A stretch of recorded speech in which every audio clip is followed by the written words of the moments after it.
Hello everyone, welcome to my channel Indian law academy. आज हम जो हमारा बजट पास किया गया है 1 फरवरी 2021 को हमारी फाइनेंस मिनिस्टर निर्मला सीतारमण द्वारा, हम उस पर डिस्कशन करने वाले हैं, जो कि एनुअल ईयर 1 फरवरी 2021 से 31 मार्च 2022 तक के लिए है।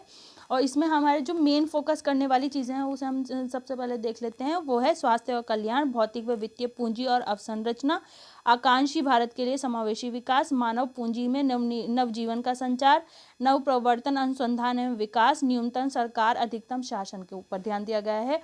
और जो एनुअल फाइनेंशियल स्टेटमेंट नाम दिया गया है कॉन्स्टिट्यूशन के 112 में बजट को, और इसमें जो है बजट के बारे में कहा गया है कि सेंट्रल गवर्नमेंट या पार्लियामेंट में जो है एक साल के लिए एनुअल बजट पास करेगी, ऐसा इसमें कहा जा रहा है। फिर इसके बाद हम सबसे पहले देख लेते हैं जो स्वास्थ्य पर सबसे पहले कितना पैसा यह खर्च किया जाएगा। 2.24 लाख करोड़ रुपए खर्च होंगे स्वास्थ्य सेवाओं पर। बीते साल 94,000 करोड़ रुपए था। ठीक है। पीएम आत्मनिर्भर स्वास्थ्य भारत योजना जल्द ही लागू की जाएगी। 64,180 करोड़ रुपए खर्च होंगे इस पर अगले 6 साल में। ठीक है। 35,000 करोड़ रुपए खर्च होंगे कोरोना वैक्सीन पर। 17 आपातकालीन अस्पताल खोले जाएंगे देश भर में, और मोबाइल अस्पतालों पर भी फोकस करने की तैयारी है। फिर इसके बाद नेक्स्ट देखते हैं कोरोना महामारी से बचने के लिए क्या सरकारों कर रही है इस बजट में।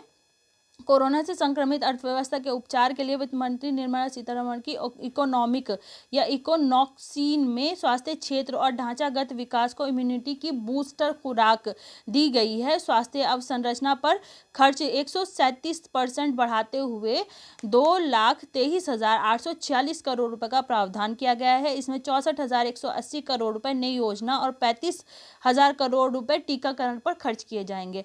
सबसे ज़्यादा जो फोकस किया जा रहा है आपके पास स्वास्थ्य पर फोकस किया जा रहा है। फिर इसके बाद अचेत अर्थव्यवस्था को खड़ा करने के लिए विनिवेश की वैक्सीन को 1.75 लाख करोड़ रुपए जुटाने का लक्ष्य किया गया है।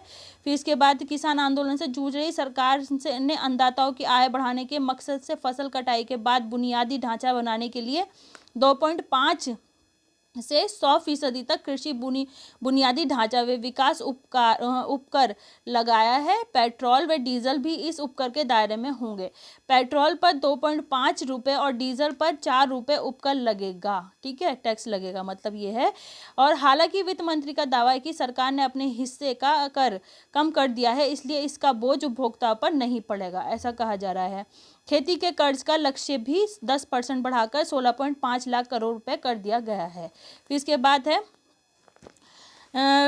बाद हम देखते हैं जो रक्षा बजट है वो कितना है। 4,78,195 करोड़ रुपए रक्षा बजट पास किया गया है। MSME 15,700 करोड़ रुपए, जिसमें जो है सड़क परिवहन के ऊपर और रेलवे परिवहन के ऊपर कितना खर्च किया गया है वो देखते हैं हम। 1.1 लाख रुपए जो है राष्ट्रीय रेल योजना 2030 का भी ऐलान किया गया है। 2023 तक सभी बड़ी रेलवे लाइनों का 100% विद्युतीकरण करने की योजना भी है।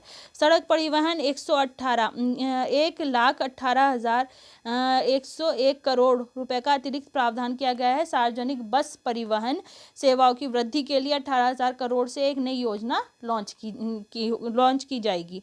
फिर इसके बाद स्वास्थ्य विभाग वो स्वच्छ भारत अभियान पर 1,41,678 करोड़ रुपए खर्च किए जाएंगे।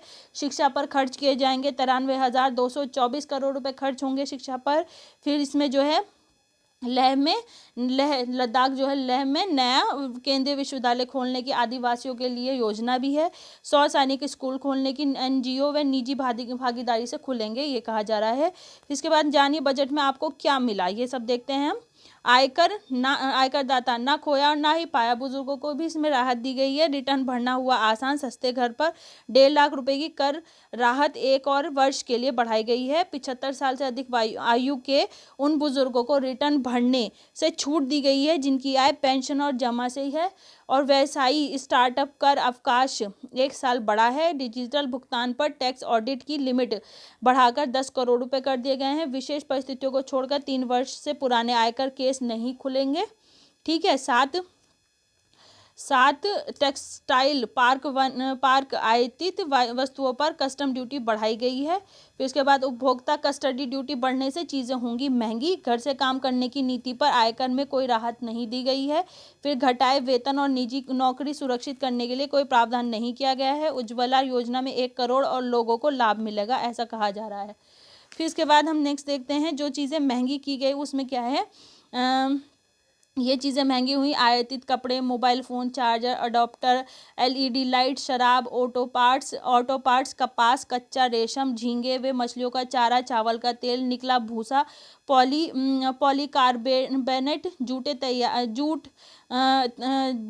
तैयार, चमड़ा, रत्न व पॉलिश किए गए पत्थर, धातु के नट बोल्ट, इलेक्ट्रॉनिक उपकरण, एसी, फ्रिज, कंप्रेसर, विशेष insulated wire, solar lamp, inverter वगैरह, ये सब महंगे हो जाएंगे।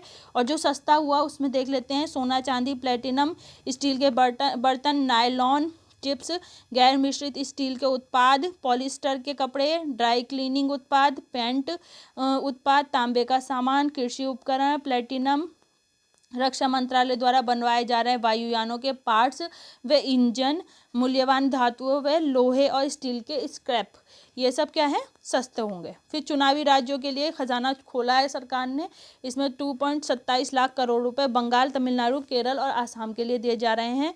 फिर बजट पर जो शेयर मार्केट है उसमें उछाल आया है, 2314 अंक उछलकर 48,600 के पार पहुंचा। सेंसेक्स 27 साल में सर्वाधिक उछाल आया, और जो पिछले बजट में था सेंसेक्स 900 अंक गिरा हुआ था, ठीक है, अब की बार उसमें उछाल आया। फिर इसके बाद हम देखते हैं चीन से आयातित माल पर कर रियायतें वापस कर दी गई हैं। बिजली गैस निजीकरण पर जोर दिया गया है। फिर इसके बाद है सरकार ऐसे जुटाएगी रकम, 1.75 लाख करोड़ पीएसयू में अपनी हिस्सेदारी बेचकर जुटाएगी सरकार धन। फिर विनिवेश एलआईसी का आईपीओ नीति आयोग बनाए जाने की सूची में भी है। फिर इसके बाद नेक्स्ट देखते हैं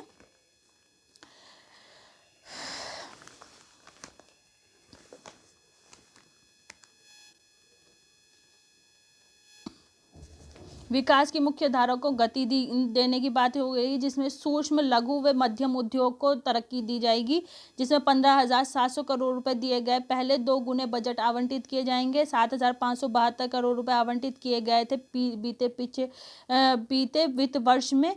फिर वैकल्पिक कर्ज समाधान प्रक्रिया बनाई जाएगी। स्टार्टअप को मिलेगा टैक्स हॉलीडे। फिर बीमा क्षेत्र 74%, विदेशी निवेश बढ़ेगा, सामाजिक सुरक्षा का दायरा बढ़ेगा, ये सब चीज़ें कही जा रही हैं।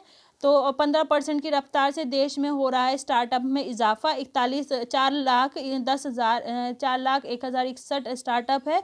इस मामले में भारत विश्व का तीसरा बड़ा देश माना जाएगा। 4.7 लाख लोगों को रोजगार मिलेगा स्टार्टअप से, ऐसा कहा जा रहा है। अभी हमने जो देखा ये बजट के बारे में, अब ये तो साल के एंड तक पता चलेगा कि सरकार ने जो जो बजट में कहा गया है अपने मिशन के बारे में वो पूरे हुए या नहीं, और कहाँ तक ये सक्सेसफुल होता है बजट, ये देखने की बात है। और कहाँ तक हमारी जीडीपी इससे ग्रोथ करेगी, ये आगे देखने की बात है। अभी तक के लिए इतना ही। अगर आपको मेरी वीडियो पसंद आए तो उसे लाइक करें, शेयर करें और सब्सक्राइब करें। आज के लिए इतना ही, बाय बाय।